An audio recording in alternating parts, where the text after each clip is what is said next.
E, Yer tespitinden sonra da çevrede hemen boşaltma işlemi yapılıyor.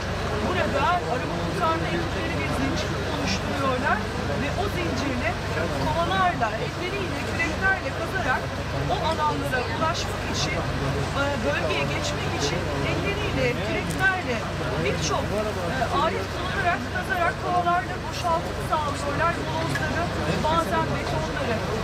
Aynı zamanda Divit apartmanları 4 katlıydı, 3 blok halindeydi. Sol tarafta, kameraman arkadaşım Mehmet Kayan şimdi size oraya gösterecek. 3 kat duruyordu ancak duvarları çok büyük tehlike arz ediyordu. Orayı da bugün kepçelerle duvarlarını yıktılar.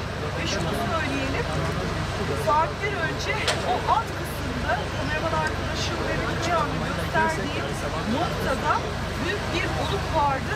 Arama kurtarma ekipleri zaman zaman oradan içeri girebiliyorlardı ve sonra tehlike arz ettiği gerekçesiyle kepçeler yardımıyla dış duvarları yıkıldı ve daha sonra arama faaliyetlerine devam edildi.